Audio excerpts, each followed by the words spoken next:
இப்போ நமக்கு என்ன இருக்குது, இந்த ஈக்குவேஷன் இருக்குது. ஸோ இந்த ஈக்குவேஷனை ஃபஸ்ட்டு நம்ம என்ன ஃபார்மேட்டுக்கு மாற்றிக்கணும்னா, இது வந்து ஃபைனலாக அந்த கடைசியாக நம்ம கொண்டு வரோம்ல எக்ஸு ஒய் அண்ட் கான்ஸ்டன்ட் அந்த ஃபார்மேட்டில் இருக்குது. ஸோ இதை வந்து y is equal to m x plus சிங்கிற ஃபார்மேட்டில் எடுத்துகிட்டு இருந்தால் எம்மோட வேல்யூ சியோட வேல்யூ ஈஸியாக டிடெக்ட் பண்ணிடலாம். அப்போ √3x plus 1 minus √3 into y is equal to 3ன்னு இருக்குது. கரெக்டாக? இப்போது ஒய் வேல்யூஸை மட்டும் லெஃப்ட்டில் வச்சுக்கோங்க. 1 மைனஸ் √3 ஒய்யை வச்சுட்டு 3 மைனஸ் √3x அந்த சைடு எடுத்துகிட்டு போயிட்டேன். அந்த ஒய் கூட இருக்கிறத வந்து இப்போ நமக்கு இந்த மாதிரி இருக்குது. சரியா? இப்போ இந்த ஒய்யை மட்டும் வச்சுட்டு 3 minus √3x divided by 1 minus √3, ஏன்னா இந்த மல்டிப்ளிகேஷன் இருக்குது ஒய் கூட. ஸோ அப்போ இதை டிவைடில் எடுத்துகிட்டு போயிட்டோம். ஸோ இப்போ இந்த மாதிரி நமக்கு இந்த டேர்ம் வந்து கிடச்சிருக்குது.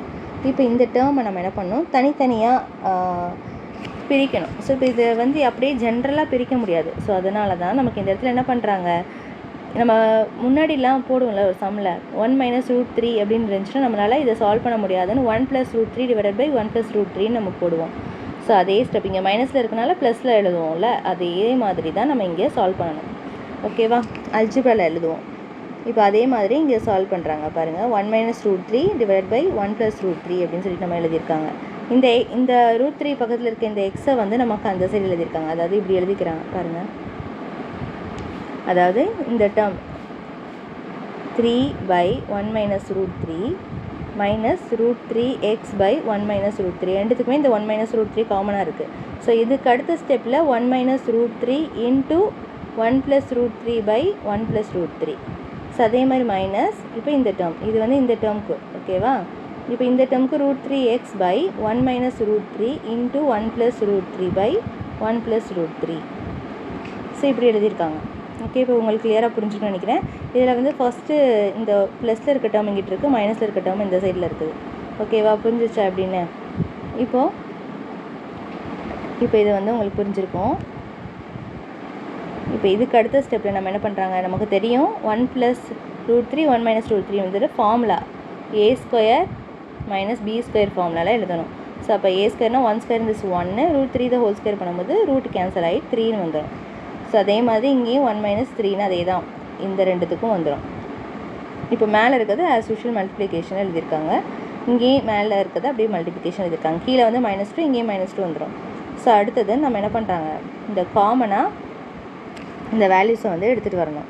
இப்போ பார்த்தீங்கன்னா இதில் ரெண்டுத்துலேயுமே நமக்கு மைனஸ் வந்து இருக்குது. அந்த காமனாக எடுத்துகிட்டு வந்துடும். இந்த வேல்யூவை மைனஸை வெளில எடுத்துகிட்டோன்னா உள்ளே ப்ளஸ் இருக்கும், கீழே இருக்க இந்த -2 கேன்சல் ஆகிடும். அதாவது மைனஸ் √3 -3 இருக்கா, அப்போ மைனஸை காமனாக எடுத்துட்டேன் அப்படின்னா இங்கே உள்ளே ப்ளஸ் ஆகிடும், கீழே ஆல்ரெடி -2 இருக்குது. கரெக்டாக? இதோட இது கேன்சல் ஆகிடுச்சுன்னா √3 + 3/2ன்னு வந்துடும். ஓகே, ஸோ அடுத்தது 3 + √3 இதை வந்து உள்ளே மல்டிப்ளை பண்ணுறாங்க. ஓகேவா?